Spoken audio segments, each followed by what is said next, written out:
Georgia, Bama, the game of the weekend. Yeah. The game of the weekend. And I think this line has moved, kind of like it moved a little bit. Georgia. Nothing? Please, just keep going. Okay, Please. Georgia and Bama. The game of the weekend, it is now Georgia. Excuse me. Yeah. I need to change the line because it moved since the show started. Georgia is now a 1-point favorite at Bryant-Denny Stadium. And you got to update the over-under, too. They changed that, too. 48.5. What is it now? 50.5. I'm telling you, it matters. It matters in these kind of games, man.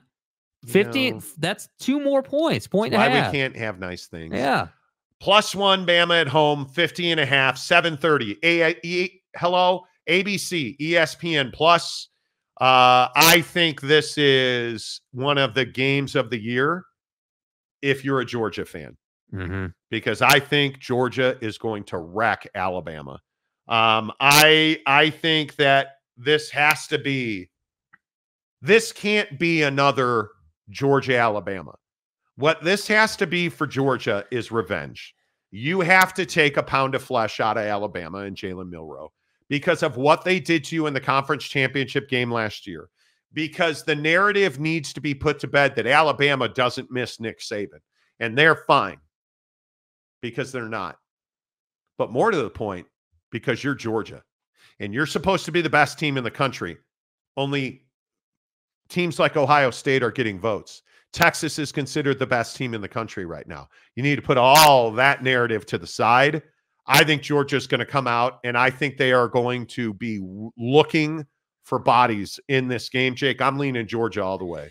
Yeah, and I'm going the other way with this. I like Bama in this game a lot. I think that, the question that everyone's asking right now, and I do think it's legitimate, which quarterback's more reliable in this game? Who do you think is going to have a bigger impact, right? Carson Beck or Jalen Milroe? And, Carson Beck and both of these guys have played in huge games. But I believe that Jalen Milroe has more ways to beat you than Carson Beck does. And obviously, Milroe's ability to run the football is going to get tested in this game. But I also think when you consider, hey, Bama's on the 7-yard line, how are they going to score? They've got a million different ways to score because he can run.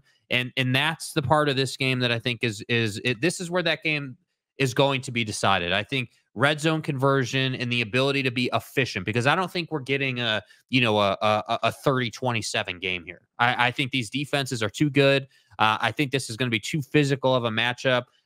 So I think when you do get down in the red zone, you can't miss. And so to me, I think when you talk about Georgia's season and what's on the line, I would agree this is a more important game for Georgia than it is for Bama when you consider what they have next. Because after Bama, you've got Auburn, you've got Mississippi State, and then you see Texas.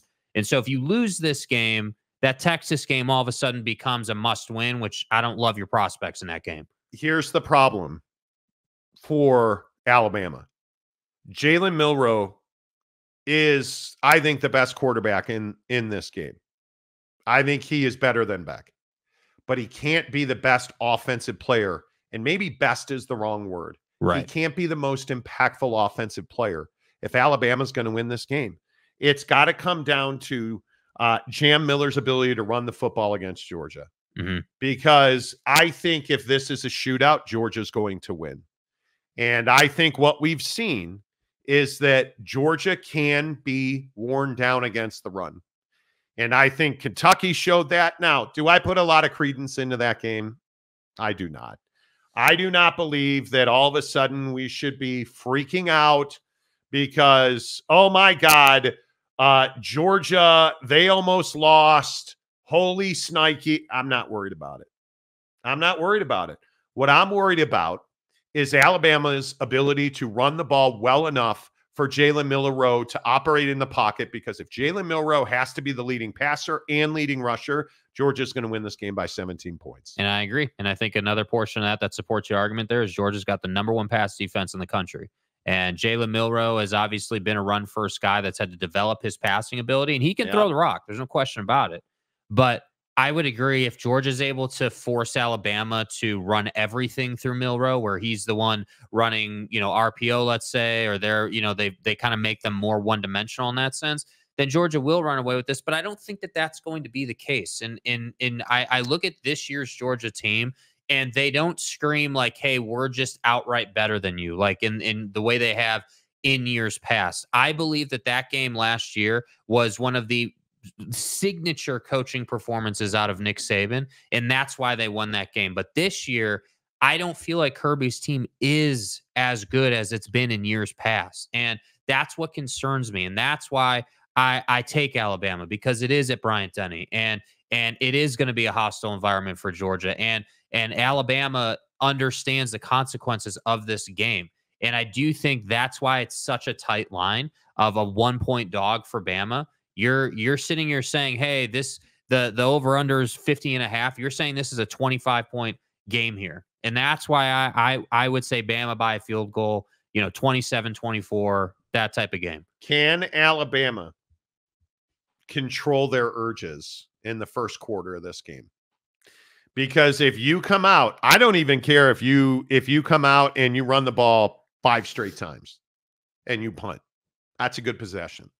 Because you've got to commit to the run, and you've got to be patient, and you've got to stay with the run, because you're not going to soften the Georgia defense by running the ball, but it gives you your only opportunity to win in the middle of the field, which is where you have to win if you are going to beat Georgia, which Alabama's not going to do.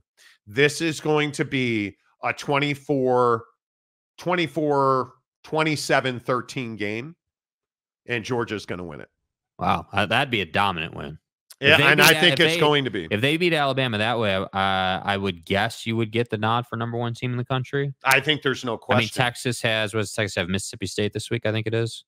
So Texas is going to win again. But if you beat Bama in that fashion, I would suspect that you would get back to the number 1 spot. Yeah, but I think that this is a dominant Georgia defense. I think it's the best defense in the country by a lot. And I think when you look at what Georgia brings to the game, they don't turn the ball over. Like they're somebody that is really sound on offense, and they're very, very good on defense. I just don't see how this Alabama offense is going to put up enough points to beat Georgia. That's my single biggest question. I can't see him scoring 2 touchdowns in this game. I can't see that. I see him scoring a touchdown and kicking 3 field goals. That in my mind, that's the top of the mountain. Maybe I'm wrong about Alabama. Well, the only thing I would say about that is Wisconsin's not a small team. Physically speaking, I'm not saying Wisconsin's a great team, but they have size up front, and you dominated them. So, I don't know. We'll see. And this is why I love this game. This is why I love games like this, because, I could easily see it going the way you're saying. I could easily see it go the way I'm saying, where Bama pulls out a tight one, right? It comes down to game day execution and who is more prepared to make the play in the moment. And we don't know the answer to that question until we watch the game. And that's where I say, this is like, I don't care what you have going on as a college football fan this weekend. This is one that you need to watch front to back every single snap. Don't miss it, because 100%. It very well could be, the deciding factor later in the year. Absolutely. Yeah, I'm taking Georgia. I think it's tough for me to go with Alabama here. As much as I love Jalen Milroe's game, I think points are going to be at a premium, because you're going to run the ball a lot. You have no choice. You're not going to throw yourself to a victory in this game. I think you're going to have to run the ball 3-4 times, take a shot. 3-4 times, 7-yard completion over the middle. That might turn into 10, 12 yards. Right. That's what Alabama's offense is going to look like in this game, and that's why I'm taking Georgia. So do you think it's a 10-point win for Georgia? Yes. Do you think it's like 24-13? 24-13, 27-17. Okay. Something like that. I'm going 27-24 Bama. Win it by a field goal. Okay. Ukrainian mail order brides. Georgia ruined 2 Power 4 programs. TCU and FSU neither have recovered. I think Georgia's very good. Those are both bad teams, dude. Yeah. With all due respect. Payco says should be a bar fight, Georgia by 3. UW fan Jim, I think highly of DeBoer, as I would expect you to. I would be more confident if this was his second year at Bama. And that's a fair take. I do think, your point earlier about, hey, like, do they miss Saban or not? I completely agree that this is one of those games for that. They're not as talented as they will be next year. Right. For sure. Chris E. Well, Bama hasn't lost a step yet. Let's see let's see when Saban recruited players leave and see if DeBoer can replace him. He's already lost several good Nick Saban players. So, might be one of those games where I will wait until the fourth quarter to watch. I think it's going to be great right out of the box. Jay McClanahan, Bama on Saturday night at home. I'm not going against him. Yeah, Brian Denny's a great place to play. It's going to be raucous. Bama fans going to show up. Yeah. Roche, I don't know how, but I would love to see both of them lose.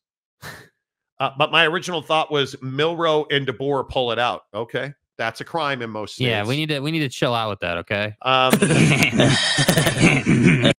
The stadium guy James. Change his name again. I have a coworker that's a big Alabama fan. I'm rooting for Bama for his sake. Okay. Paco rhymes with taco. Okay. Man, wow. That is just revolutionary material right there. We have vacillated back and forth on Paco. Paco it is. Ukrainian mail order bride says Nick Saban dances like a white guy. I mainly because he is a white guy. Are you sure? Okay. Chris C., I'm taking Bama. Kentucky was able to physically beat Georgia. Kentucky don't have trenches that Alabama has. It's a really good point because I think it's the only way they win the game. Yeah. I also think, though, let's be careful in slighting Georgia for that. Georgia clearly knows they're better than Kentucky. And that, to me, felt like a, hey, vacation. We're just going to kind of cruise through this game, Yeah. So, yeah, that's why that's not part of my argument as to why Bama's going to win, because that Georgia's probably 3 touchdowns better than Kentucky. Oklahoma State at K-State. -5, 54.5 for the Cats. Yeah. 11 a.m. ESPN. Yeah. Who needs it more? Well, I don't know the answer to that particularly, because if either one of these teams loses this game, they're eliminated. You can't be a 2-loss team. It just doesn't work that way. More to the point, you can't be back-to-back 2-loss team, because nobody forgets that. Even if you're a soccer writer in Minneapolis, you're going to remember that Oak State lost 2 straight games, because that's what's going to happen here. Because the biggest question that I have, how does Oklahoma State rebound to stop the run in this game? Because that's what K-State's going to do. I think Avery Johnson is not going to be a proficient, efficient passer this season. And I think the guys in Manhattan, Kansas have come to terms with that. And when we get on the Bill Snyder family field and this game is being played, I think Avery Johnson's highest best use is as a running back who occasionally completes a pass for a first down. And I don't believe that Oklahoma State tackles well. And I don't believe that they are assignment sound on defense. That's why I don't think you can pick Oak State to win this game. Yeah, and I think before I make my argument, who's got more on the line here? I think K-State has more on the line here, because what's the narrative going to be with Oklahoma State? Hey, you got soundly beaten by Utah. You gave up 456 yards in that game of total offense. That was the best team in the conference, and it just is what it is. That's kind of the narrative nationally about Oklahoma State. And K-State, it's a completely different situation. K-State's narrative is, hey, you lost badly and shocking. If you ask someone nationally who doesn't follow BYU, holy cow, what a shocking loss to BYU. How could this happen? And so for K-State in this game, I would agree, this is a get-back game for K-State 100%. And Avery Johnson has to show why he is heralded as this great young quarterback, and, he's got to show his ability in this game. And so, yeah, I don't you're going to see K-State run the hell out of the ball in this game. And I don't know what Oklahoma State's going to do. And Rucker and company are going to have to figure out how to slow him down, because you can't have a situation where he's 150 plus on the ground on his own if you have any thoughts of winning this ball game. And I again, with Gundy and company, if you lose this game and let's say you lose this game and you go on and finish the season at like 8 wins, this is not a good season. This is not what this program should be doing. You should be better than this. And so that's why I would take K-State in this game. It's at their place. K-State got embarrassed by BYU, and there's a lot of vitriol in that room. It was right an now. odd game for K-State. I am writing that off, especially up front. Defensively, I am writing that off to that was just not a good performance. 8:30 at night, altitude, frenzied fan base. I think this K-State defense is better than anybody's given them credit for. You have an elite rushing attack teamed with a really solid defense who can get after the quarterback. And if we learned anything about average ass Alan Bowman last week and terrible play calling, Oak State will not commit to the run in the long term. They will not stay with the run in the long term, even though you have Ollie Gordon, who is allegedly a good running back. But this scheme doesn't allow him to do that this year. This is a big K-State win because as much as I think Oak State showed heart in not quitting last week, you're not going to be able to show that heart on the road at K-State. And I think this running attack is going to be remarkable. Oklahoma State isn't controlling the clock in any way, shape, or form because they're not running the football. K-State is controlling the clock because they are running the football and they can run it in multiple ways. RPOs, design quarterback runs, toss sweeps, handoffs, counters, gap schemes, all of the things that you better be able to control. Oklahoma State up front doesn't control it. I have no idea, and this is the part that's going to hurt my friends in Stillwater the most. I don't know how Oklahoma State scores in this game. What does that look like? Is that a huge Ollie Gordon run? Something tells me it's not. That defense is too good to give up the chunk play on the ground, I think. Is it Alan Bowman going down the middle? Because you're not beating K-State to the boundary. I don't know. Is it a sustained drive where Ollie Gordon runs for 60-something yards and tops it off with a touchdown? Doesn't seem like that's who Oak State is this year. So explain to me, how are you going to score points in this game? Well, and I think it's a really fair point. And I also think when you consider, again, the K-State strategy on offense, if you're running the ball, and you're having success doing it, the time of possession is going to be way out of whack in this game. And so for Oklahoma State, I don't think you're going to get, too many extra possessions, unless you have turnovers, obviously, in any football game. That's the way you're going to get more chances. But I just don't think that you're going to have, 25 minutes of possession time in this game. And that's what concerns me for Oklahoma State, is that K-State's going to run the ball effectively. And I would be a little surprised if you gave up like the huge play to Avery Johnson, but I do think he's going to have a couple 15, 20-yard runs in this game. He's fast enough. He can outrun guys. Like, that's going to happen in this game. And so for me, when I look at the numbers in this game, right? -5 for K-State, updated numbers coming in this morning on the money are 57.5 over under. It's going in the wrong direction if you're Oklahoma State. The consensus number is 54. Yeah. You can buy it up to 59. Like, think about that.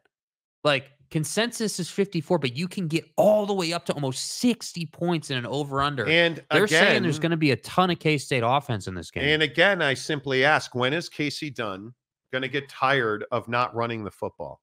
Yeah. When is Casey Dunn, and more to the point, Mike Gundy, going to say, we're giving it to Ollie Gordon 37 straight snaps, and I don't care what the outcome is? Yeah, what happened to, hey, we're going to give it to him 50 times as punishment? Like, all jokes aside, like, why are you not just feed the guy? Because your offensive line is actually doing well enough to throw the football. You just don't have a quarterback who can deliver the goods. But you're not doing well enough to run the ball consistently. And what I need to see is Dunn and Gundy show up in Manhattan and say, we're running the ball 40 times today, and 25 of them are going to be in the first half. And then we're going to find our other 15 carries in the second half, depending on the flow of the game. But we're running the ball 25 times in the first half. Yeah. And make K-State step up and beat you. Make them tackle Ollie Gordon. Because at a very minimum, it's going to open up forward in the underneath routes that were just not existent against Utah. But that's not going to happen because Casey Dunn is not a good offensive coordinator. And Mike Gundy is past his prime. And Ollie Gordon's being wasted in Stillwater. And that's why I think you're going to get beat badly. I think you're going to get beat 37-13. And Mike Gundy officially is on the clock Saturday afternoon on the way back to Stillwater. Yeah, that's funny. We're on the same page with K-State. I was going to say 38 points for K-State. I think there's another touchdown in there for Oklahoma State. I was going to say 38-21. That was going to be where I'm at. But yeah, I don't know, man. I think that who's got a better offense, Arizona or Oklahoma State? Arizona. I would say Arizona's got but this year, Arizona. Like I'm more concerned about Noah Fafita bombing it down the field on my secondary than I am about Ollie Gordon breaking one off. Like, and what I'm saying is K-State easily handled Arizona. Yeah. They're a much better team at home. And I think Avery Johnson is going to have gashing runs against Oklahoma State. And I think Giddens is going to have a career because they're looking to sow their loins tomorrow. Yep. They're looking to feel good about themselves rectally.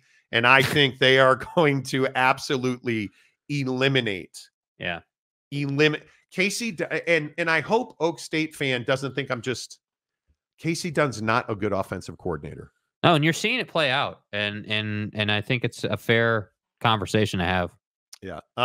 Monty calls it stool water because he ate too many cheese fries at Eskimo Joe's. I haven't said stool water today. And then blew up the toilet at the motel the next morning. Things happen, bro. Things happen. Yeah. We've all been there. You know. Will K-State run cover one? Wow. No comment. See, we didn't make it personal. Right? Don't come in here and say we're hating on Oklahoma State. The mic is bad again? I don't know. Dev MC, Casey Dunn is an incompetent offensive coordinator. Yeah. Okay. San Diego State, Glenn, I see 105 likes on YouTube, Hyenas. Let's go. What are we at officially? I have to flip over to YouTube and look. 110. Nice job, dude. On 3,000 views. Nice Let's job. Go. Way to go. Ukrainian mail order brides. 8 different ACC schools have won national championships. Miami, FSU, Georgia Tech, Clemson, Pitt, Syracuse, Cal, and Stanford. Only 3 Big 12 schools, TCU, BYU, and Colorado. Nice. What does historical greatness mean in today's college football world? Not much. The stadium guy. Casey Dunn is completely incompetent. We need to bring Dana Holgerson back. Gosh, what a rough ride for him at Houston. You do. Good you Lord. Absolutely do. Caleb Aylmore. All the Oak State fans hate Dunn too. Okay, good. I just don't think, the thing for me with Casey Dunn is I don't think that there was a game plan against Utah. Like, legitimately, the way you came out on offense showed me like you weren't committed to the run, even though you're playing a team that has a dominant defense. Like, what's the first way to break a defense a little bit? Hey, pound the rock, man. Play smash mouth football. Go out there and show them you're not scared of them. Yeah, and I agree. you completely went away from that. Paco, Karen State and the Lollipop Guild will own the clock and run wild with the triple option. Wow. Calford with 10 more memberships. Okay, Calford. Nice job, dude. We're having some issues here. Hang on. Let's see. All right. We're going to come over here. Okay. All right. Thank you. Might need a new mic, but it's not that bad. Dadgummit. The old saying, everyone has a game plan until they get punched in the face. I agree with that. Calford is a Monty Show Hall of Famer. 100%. Yes. Not half bad on Prize Picks either, by the way. Colorado at UCF. Colorado minus 14 for UCF at the Bounce House. 62.5 points. 3:30 on Fox. Yeah. I love Colorado in this game. I know I'm the only one. but I've got my reasons. And my reasons are wins like you had against Baylor tend to change the DNA of a team. And I think the confidence of this team, the never quit of this team, I think it is remarkable what Dion is built in tenacity in Boulder. And what else is remarkable is their ability to strike quickly, because I think you're going to have a tough time competing in the heat. Obviously, you're coming out of a storm that was hellacious. You're going to have humidity. There's going to be water all over the place down there. And I think Dion's got his guys ready to play. Now, note I did not say that I think they're going to win. I think this is going to be an explosive, high-scoring game. Yeah. And I only favor UCF because this game's at the house. That they're good at home. It's a legitimate home field advantage. It is going to be buzzing at the Bounce House in Orlando. It is going to be off the charts with excitement. I think that you are going to see the very best of Shedeur Sanders, Travis Hunter, and Jimmy Horn Jr. in this game. And it's all going to come down to how much pressure can UCF put up front, and can they force Shedeur Sanders to make mistakes? Mm-hmm. If not, I can see this both ways. Colorado scoring 40 points and Colorado scoring 20 points. Yeah, here's my concern for Colorado. I don't disagree. You're an explosive offense. But which Colorado are we getting, right? Are we getting Nebraska Colorado on the road that looked completely incompetent and didn't deserve to be on the same football field? Or are we getting Baylor Colorado that was physical, grinded with Baylor, ends up winning that game, on two incredible plays that Shedeur manufactured? Like, which team am I getting? Because I could easily see, and this is why I think the number is where it is, right? Over under around 60. Anytime you have an over under right around 60 points, depending on where you get it, you're asking for a big time offensive game, a lot of explosive plays. And I do think you're going to see that out of Colorado. But my question is, what kind of start do we get out of Colorado? Because against Nebraska, and I know Nebraska's big, they're physical. They like, I understand why Colorado wasn't able to compete in that game, and they should be able to compete in this game. But I want to see you go on the road in a hostile environment, which is exactly what it's going to be.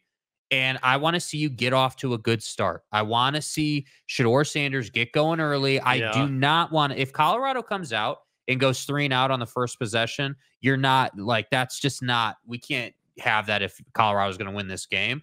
So for me, I think the correct pick in this game is Colorado to cover the 14, lose the game. And I think you wind up playing a 38-34 kind of game. A 31-28, kind of a field goal kind of game. Colorado covers this, but ultimately UCF is able to win the game. That's what I think the correct pick is. Can Colorado run the football? The answer so far has been not really. Yeah. And it's a lot about the offensive line. But I think some of the things that stand out to me in this game is that UCF has run 54 times or more in all of their games with R.J. Harvey. They're averaging a college football best 376 yards per game. And it is just I think it is going to be a high-scoring game. And I think the first team to 30 wins. Yeah. Because if Colorado can put drives together that are 10, 12 plays long, 7, 8 minutes long, you're going to limit UCF's ability to damage you. But I just don't know that I believe enough in Colorado's offensive line to 10, 12 play drive it at the Bounce House. I think you have to favor UCF here. I love Colorado in this game. I think they're going to perform. It's going to be entertaining. And I think it's going to be 38-32. UCF is going to win. Yeah. But this is my least confident pick of the week. Star player in this game is Jimmy Horn Jr. He's from Florida, went to high school in Florida. He is going to be looking to ball out in this game. How much rain will happen? How much will it rain in this game? It's going to be humid, and it's supposed to rain in the game window.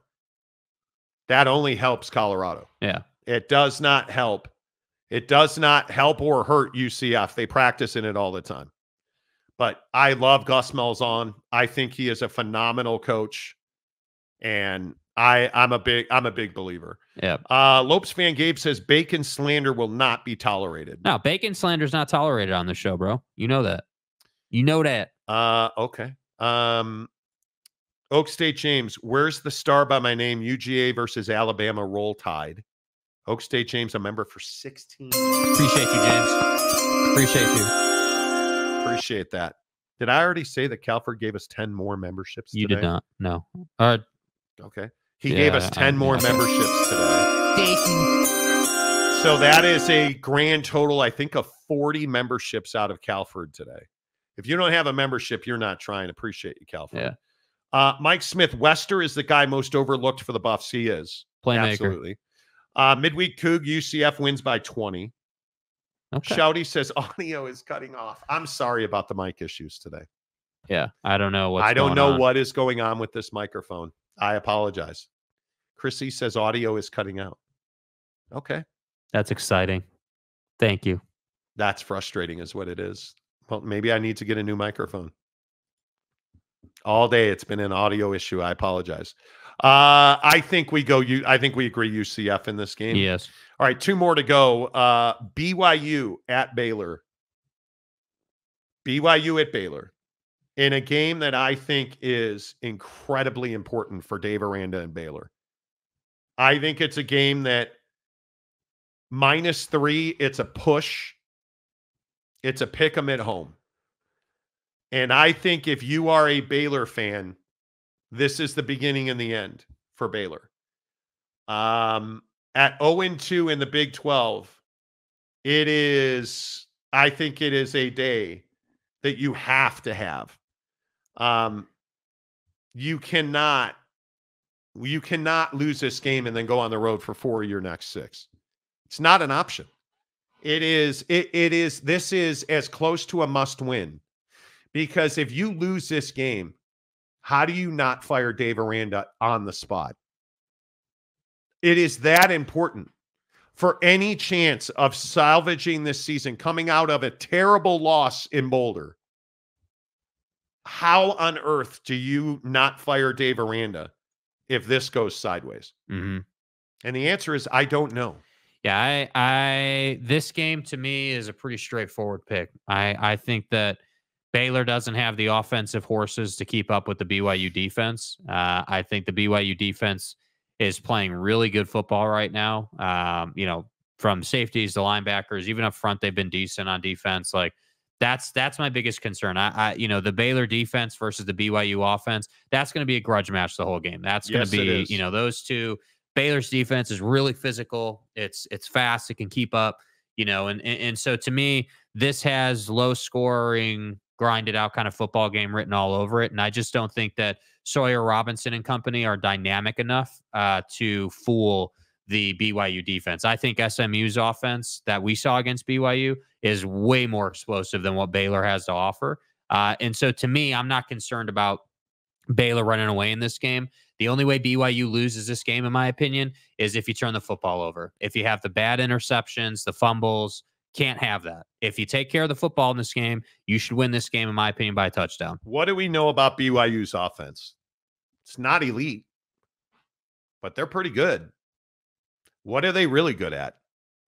They're really good at 12, 14 play drives that take up 7-8 minutes. They just drag your ass up and down the field. And then when you get just frustrated enough, Darius Lassiter runs by your corner. And Jake Retzloff has been better now at throwing fly balls. And then when you kick it off and they kick it to you and you fumble, BYU's right there, Johnny on the spot. Then when they have that long drive and you go 3 and out, Parker Kingston takes it 130. I think he ran 137 yards on that kick return last week. Yeah. Their special teams is making plays. The secondary is elite at BYU. And they've held up really well against the run. And you combine all of that with an offense that has 10, 12, 14 play drives. This is a BYU win. And I think it's a BYU win because they handled the physical nature of that Kansas State front very well. The offensive line has been really good for BYU. Now, BYU has not run the ball very well, but that's because your best back and really your best two backs, Rapati and LJ Martin, have both been out. But now you're starting to see the depth of BYU's running back room coming into play. And you still have that wide receiver group that is the best in the conference. I think BYU has the formula within their capabilities to win the game. Control the clock, don't turn the ball over. And you need to be +2 in the turnover margin in this game. I think they will be. I think they score 26 points. I think Baylor scores 14. And I think it's a decisive moment in Dave Aranda's career at Baylor because BYU is going to go to Waco and win the game. Yeah, absolutely. I completely agree. And, little things out of BYU's offense that I'm looking for this week. I'd like to see a little more RPO with Retzloff in that running back room. I think, the few times they've run it, it's been very good. And their timing with it, which I think Aaron Roderick deserves a lot of credit for. Their timing when they run that style of play has been excellent. They've got the defense on their heels, not expecting it. So I would look for a little bit of that in this game. But my hope is that with the running backs, you're rotating those guys out and keeping them fresh. I don't want to see LJ Martin with 30 carries or something ridiculous. Get him 15 to 17 carries, use him as a blocker, keep those guys fresh. And if you do that, you're going to be fine. What Baylor defense shows up? Yeah. That's the single biggest question here because offensively, you're not winning this game if you're Baylor. Your defense has to get off the field. And I think there's two things that people don't recognize. Baylor is better on defense than people give them credit for, and they actually kick the ball very well. Their punter is really, really effective. You've got to clean up the back end, like the 2 Hail Marys, giving up critical third down plays, taking a penalty on third down like you did against Utah. Can't do that. Cannot do that. You're at home. There's no excuse to lose this game, except BYU, and I don't think it's even third down. How effective can BYU be on second down? Because second down, I think, is going to be the down of the game, the down of the day in this game. And I just think BYU, that win it's different with BYU now. And that loss in that way is so demoralizing for Baylor. You don't often see teams recover from that. Yeah. And if BYU doesn't make the critical mistakes, which they haven't now, and Jake Retzloff has improved every single week, I think you got to run the ball, you got to win short, and you got to take that every 7th play down the field. I think BYU is actually better than anybody gives them credit for, and I just think Baylor's teetering on that edge. Yes. I think BYU wins the game. Totally agree. Yeah, I think BYU wins the game. Amy S., no audio issues for me since early in the show. Okay, good. Mike Smith, I think the Buffs have the best wide receiver core in the Big 12. Of course, it helps with Sanders as your QB. It does. I actually think BYU's got the best receiver core because it's deeper. Is anybody better than Travis Hunter? They're not. But Chase Roberts, Darius Laster is as good as Jimmy Horn Jr. Might be a little better. Chase Roberts, elite. Yeah. Cody Epps, elite. They're young tight ends, elite. LJ Martin catching the football, elite. It's simply a matter of, does this Baylor defense show up and play to its expected level? If Baylor's defense shows up and plays to the expected level, they win the game. But I don't think that's going to happen. Paco, after this game, the trailer talk to Waco gets louder. I think it's pretty loud right now, right? Logged out and back in, that seemed to work. When Monty pauses, though, I freak out. Okay. Yeah, I'm starting to think it's more of an maybe just an internet issue for some folks or something. I like the mic is clearly putting out audio. It could be YouTube. Yeah, it could be a YouTube issue too. The eye patch. So I guess we should start digging the hole for Baylor then. Unfreaking real. The TDS homers on here. How is it being a how is it BYU being a homer. homer, dude? I think when you look at the game, it's pretty clear the dynamics at play. Yeah. Mike Smith, Baylor defense could bring out the bad BYU Jake. It could. Yeah, and that's something that people need to be cognizant of in this game. Like, I again, love Jake Retzloff, love his game, love his ability, love the way he's led this team. But again, got to stay mistake free. Can't make the bad interception. Can't have any of that. And he's been pretty good about it. Like, he was, I know that he had really short fields to work with against K-State because of what the defense was doing, but some of those throws were sensational. And so again, if you just take care of the football in this game, you should be just fine. You should be just fine. Yeah, I think the Jake Retzloff is undervalued. Yeah. He is one of the highest rated passers in this league. It's not homer if you have seen BYU in person. They are much better than I thought they would be this year. Yeah, they are. Log out, log in says browser cache issue, which can be cleared by logging out and starting over. Yeah, see, I think it might be a YouTube issue. I agree. Yeah. And finally,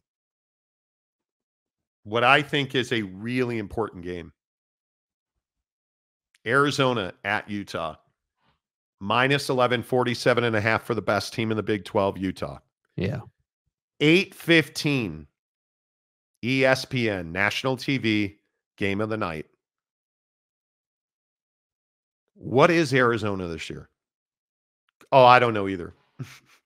I don't know either. And I think it's a huge question because if Arizona's offense is going to be this Jekyll and Hyde, where one thing at home and one thing on the road, they're going to lose by 100 points tomorrow night at Rice Eccles Stadium. You cannot show up in the great state of Utah and not bring your running game and not bring your passing game. You have one of the best quarterback wide receiver combos in the country. And yet you go to Manhattan and you look like you've never played together and you look like you're just not competent. I am not confident enough even to believe that there's a route for Arizona to win this game. Because I think listening to Morgan Scalley this week, I think that he understands what his weaknesses are on defense. And I think they are quickly and aggressively tuning their secondary, which was much better. And I know it was only cover one. They played much better against Oak State than I thought they would. Yeah. Jake, I don't know how. I don't think Arizona has a path to win this game. No, I think that this has a chance. So look at what Utah's been dealing with the last couple of weeks. So they've been on the road the last 2 weeks, Utah State and then Oklahoma State. You grind it out against Oklahoma State. You control them from a defensive standpoint. You do everything you were supposed to do. Good win for Utah there. Yep.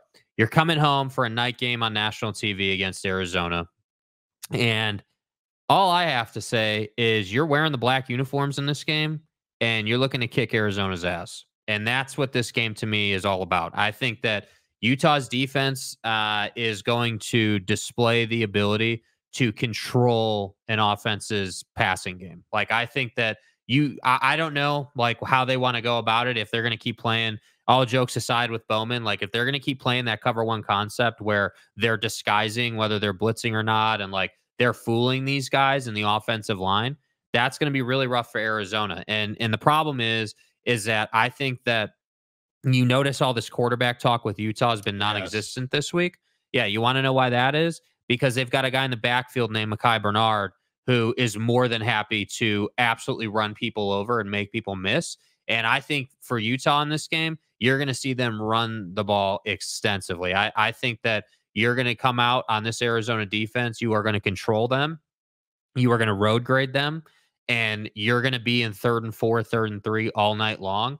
And for that reason alone, your defense is going to stay fresh the whole game. And that's why I think this is a 2 to 3 touchdown victory for Utah at home. And I also think this is a huge week for Dorian Singer, the wide receiver at Utah. Where did he used to? Oh, he used to play at Arizona. Oh. I think this is a big week for him. I think that we saw him have some real moments against Oak State. And I'm very curious to see who winds up coming out under center. But now that argument's almost moot because of the development that we've seen from Isaac Wilson.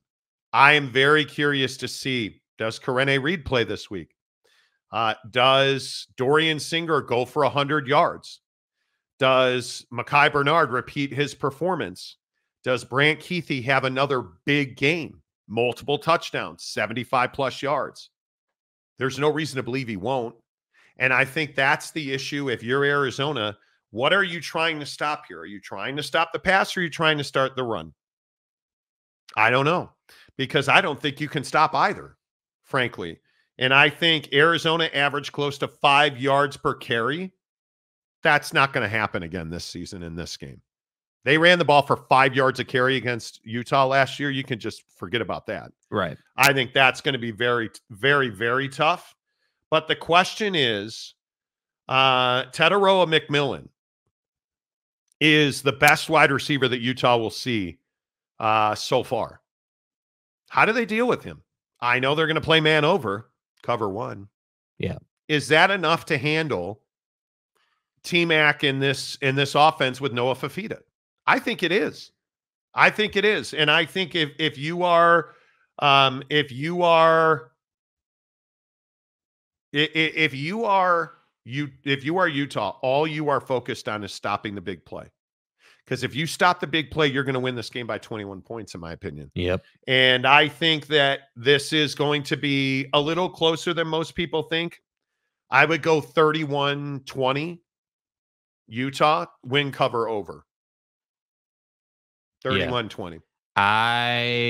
Here's what concerns me for Arizona. I think Arizona, while they are explosive from an offensive standpoint, right? You've got a gunslinger and quarterback. McMillan's obviously a great wide receiver, deserves all the credit in the world for his ability and what he's able to do.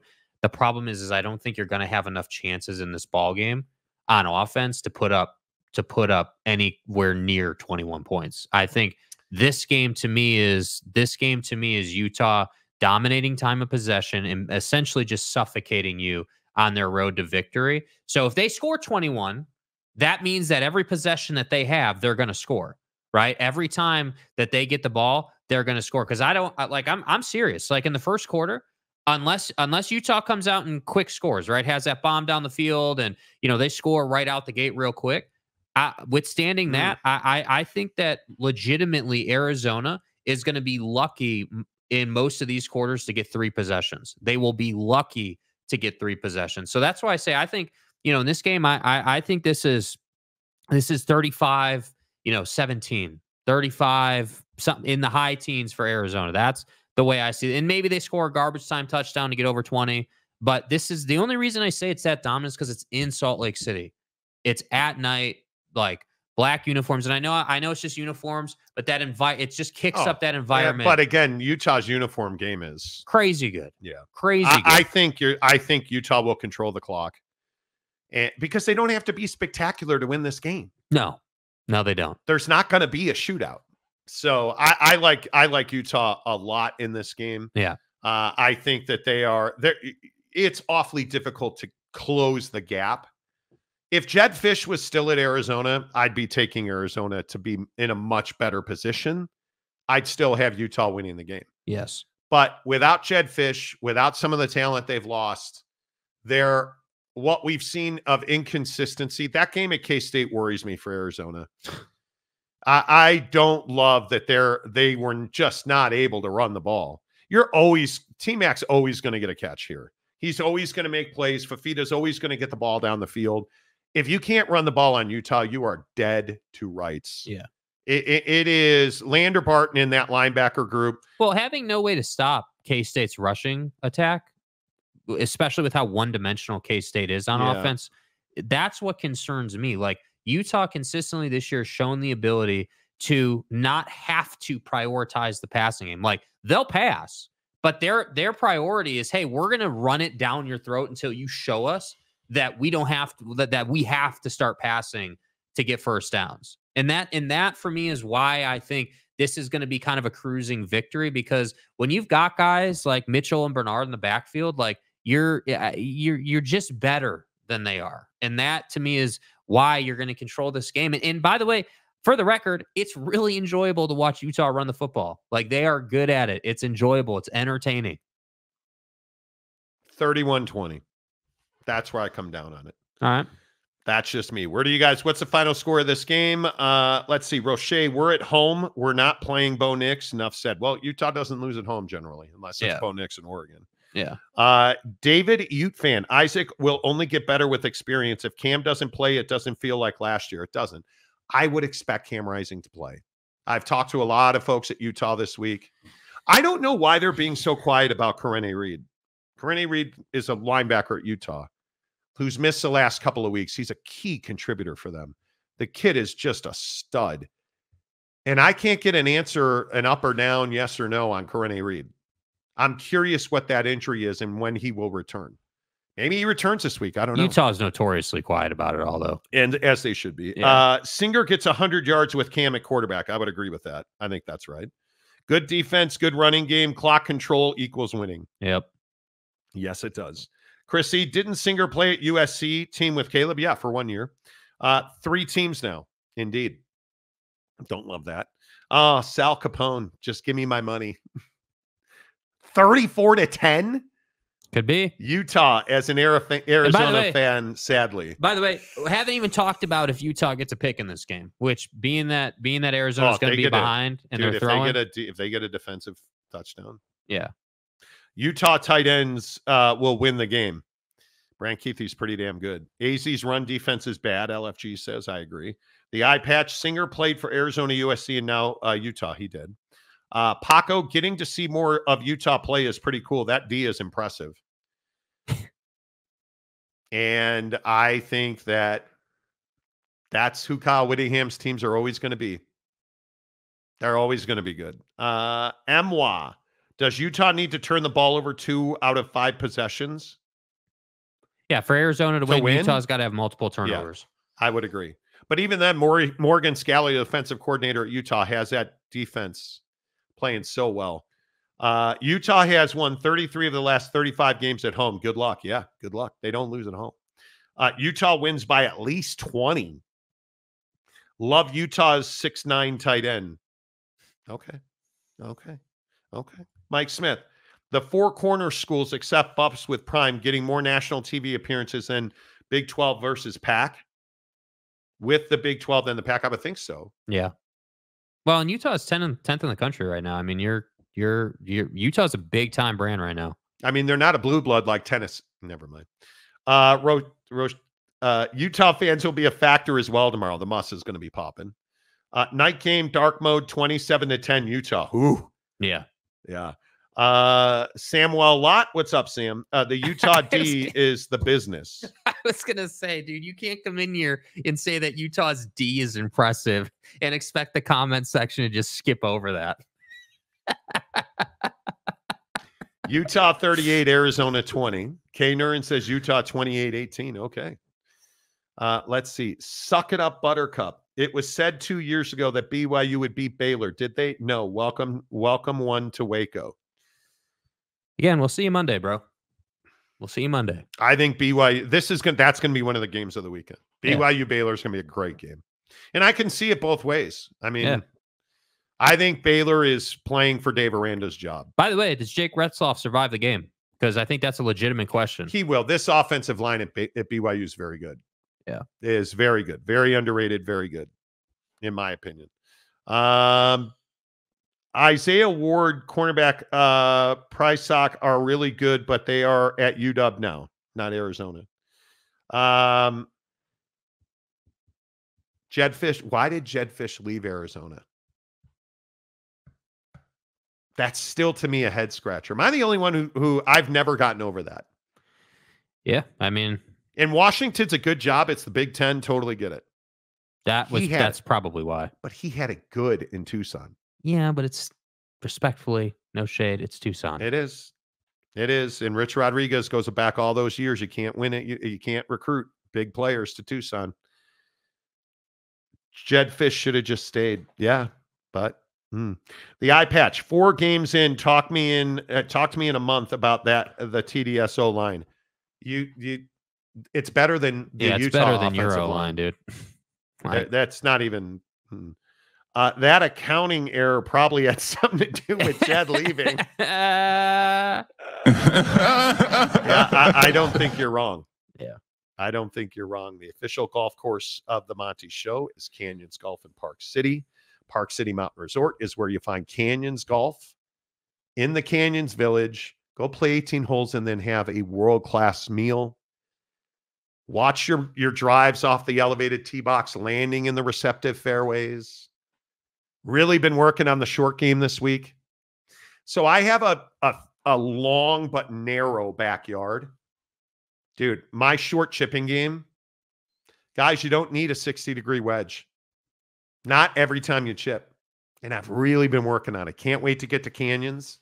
There's a lot of, for me at Canyons, when I'm playing at Canyons, there's a lot of 30, 40-yard chips that I am the guy that, because my technique with my wedges sucks, I overfly every pin. Now I'm hoping I have something figured out there where I'm not going to be blasting my chips past the hole every time, which is not the California Highway Patrol. It is the short game in golf. Right. Canyons Golf, cannot wait. We'll be there all weekend. Only 2 more weekends left.